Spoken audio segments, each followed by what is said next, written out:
Nah, hal-hal itu yang mungkin membuat kita jadi kayak takut melangkah. Bener. Yakin dengan tujuan awal kita tadi apa.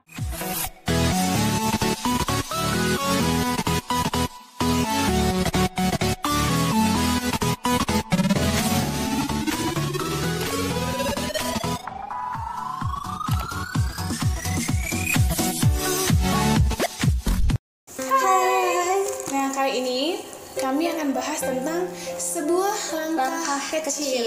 Nah, kita sebagai manusia jangan pernah takut untuk melangkah.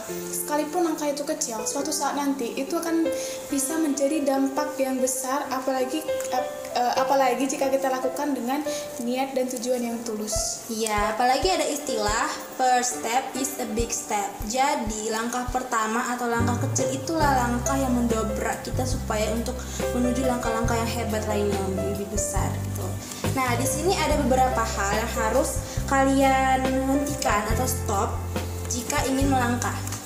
Nah, yang pertama, jangan pernah membandingkan diri kita dengan orang lain. Nah, biasanya ketika kita mau mulai melangkah itu ya gitu kan, pasti kita juga suka memikirkan hal-hal yang seharusnya nggak kita pikirkan juga. Apalagi sebelum kita mulai langkah aja kita udah membandingkan diri kita dengan orang lain. Gimana ntar untuk setelah kita mulai langkah kan gitu ya. Nah, yang kedua, pesimis. Kita itu jangan sampai pesimis. Jadi kita itu harus optimis, kita itu harus yakin. Ketika kita mulai langkah itu, apapun resiko yang akan terjadi di tengah jalan nanti mungkin, ya kita harus bisa menerima. Yang penting kita harus optimis dulu, jangan sampai kita pesimis. Ketika di awal aja kita udah pesimis, jadi ngapain kita punya niat dan kita punya tujuan kalau kita barengi dengan pesimis. Jadi kita harus optimis dan harus yakin. Nah, selanjutnya adalah ubah mindset. Karena setiap kita ingin memulai pasti tuh ada ya kayak pergolakan, pertempuran antara pikiran negatif dan positif. Nah, jadi ubah mindsetnya. Hal-hal negatif yang kalian pikirkan yang mungkin saja terjadi ketika kalian memulai itu dilupakan. Utamakan hal-hal positifnya. Jadi mindset itu harus mindset pejuang, harus mindset calon-calon orang sukses. Iya, benar. Nah, dan selanjutnya adalah jangan takut memulai atau melangkah. Karena pada saat kita ingin memulai, pasti ada aja nih halangan rintangannya, apalagi godaan-godaan. Kayak ketika kita ingin maju ke depan, pidato misalnya yang gemeteran lah, yang grogi lah. Nah, hal-hal itu yang mungkin membuat kita jadi kayak takut melangkah, dilupain aja, udah langsung aja deh. Ibaratnya ambil resiko, yang penting udah mulai deh, udah gitu. Karena hasil itu belakangan. Ketika usaha kita itu benar-benar kuat dan benar-benar berjuang banget, pasti hasilnya juga gak akan pernah mengecewakan. Jadi semua itu tergantung kita juga. Iya, tergantung kitanya. Di sini juga ada hal-hal penting ketika kita sudah memulai langkah kita.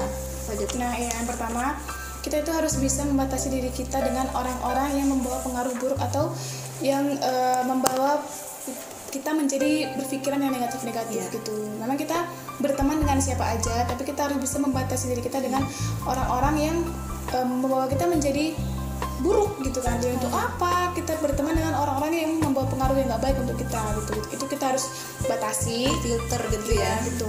Nah, yang kedua, kita itu harus punya tujuan awal yang tinggi. Nah, ketika kita mau mulai melangkah, kalau bisa itu tujuan kita itu jangan setengah-setengah. Kita harus punya tujuan yang benar-benar pas gitu. Jangan lagi ragu. Jadi tujuannya itu benar-benar tinggi langsung, bukan tinggi ya, ibarat kata kayak tujuan yang besar. Tujuan besar aja gitu. Nah, yang selanjutnya itu percaya akan tujuan yang ingin kita capai. Jadi kita harus percaya dengan tujuan yang sebenarnya ingin kita raih tadi. Jadi jangan sampai ragu. Mungkin kita mungkin dalam contohnya ini kayak ingin menjadi seseorang pengusaha ya maksudnya. Itu dari awal tuh kita harus benar-benar yakin dengan tujuan awal kita tadi apa gitu. Jangan sampai kita punya keraguan di dalam hati kita. Nah, selanjutnya pasti dong ya, kita harus tetap semangat. Kita harus tetap semangat. Jadi kok dari awal aja kita udah lemes-lemesan atau udah males-malesan gitu, ya gimana di akhir nanti. Jadi dari awal kita harus semangat sampai kita mendapatkan hasil yang kita harapkan. Semangatnya harus dijaga ya, jangan sampai hilang timbul semangatnya. Iya, harus tetap semangat lah pokoknya. Nah, yang terakhir itu pastinya harus bisa mensyukuri apa yang sudah terjadi. Jadi memang kadang kan juga suka di tengah jalan itu kadang sesuatu yang nggak kita inginkan itu terjadi. Jadi kita harus tetap benar-benar bersyukur karena semua itu bukan dari kita, juga bukan sesuatu yang kita inginkan kan gitu ya. Kita pasti nggak ingin dong sesuatu hal buruk terjadi mungkin di tengah-tengah perjalanan kita, tapi kita harus tetap bisa mensyukuri itu. Nah sekarang ini ya, gimana sih Kak cara kita supaya untuk memulai langkah kecil kita nih? Nah ya, yang pertama, apapun yang ingin kita lakukan, sekalipun makan, mandi gitu kan, ataupun apapun langkah awal yang ingin kita lakukan, itu kita harus mempunyai niat yang baik. Jadi niat itu penting. Jadi sebelum kita melakukan sesuatu atau menuliskan sesuatu itu pasti semuanya dengan niat gitu.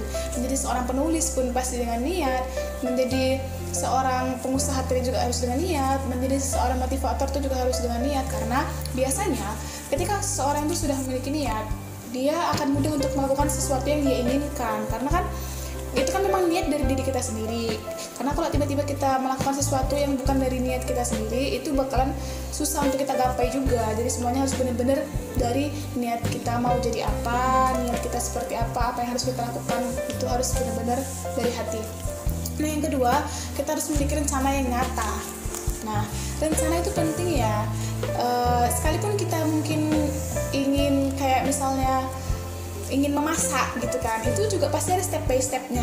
Sama, apapun yang mau kita lakukan, menjadi seseorang yang seperti yang aku bilang tadi, itu kita harus pasti punya rencana dulu yang nyata. Memang manusia hanya bisa berencana, Allah lah yang bakalan mentakdirkan apa yang baik untuk kita gitu kan. Tapi itu dia, rencana itu pasti penting, karena kita nggak bisa melakukan apa-apa tanpa rencana. Ya kita bingung dong ya, besok mau ngapain, karena kan kalau kita punya rencana atau mungkin dituliskan di buku atau mungkin dicatat di HP, pasti kita tahu apa yang harus kita lakukan setelah ini. Jadi kayak step by stepnya itu kita tahu kita harus ngapain gitu. Nah selanjutnya adalah bertindak, berani ambil resiko. Nah jadi karena dalam hal ini kalian harus punya dua hal, itu keinginan yang kuat dan keyakinan. Karena setiap hal ketika ingin melangkah sesuatu pun itu selalu ada resikonya, nggak mungkin enggak gitu. Apalagi kalau hal itu belum pernah kalian lakukan sebelumnya. Nah jadi ketika bertindak jangan lagi mikirin resikonya, udah langsung bertindak aja. Nah kemudian selanjutnya adalah belajar dari pengalaman. Ketika kalian mulai pasti ada aja tuh kayak hambatan-hambatan, rintangan yang membuat kalian kayak ternyata aku salah ya, kemarin tuh aku salah. Itu yang dijadikan pelajaran, itu kan pengalaman kalian itu. Kemudian selanjutnya adalah belajar dari mentor yang tepat atau cari guru yang tepat. Karena semua orang itu kalau nggak ada gurunya pasti bingung kan, hilang arah kan. Iya. Jadi itu penting banget adanya guru itu. Sekalipun itu mungkin orang tua atau teman, siapapun itu, siapapun orang yang membuat kita menjadi orang yang lebih baik gitu kan, itu ya bisa dikatakan sebagai guru juga gitu. Dan mentornya ini, itu gurunya ini orang-orang tepat, gimana maksudnya?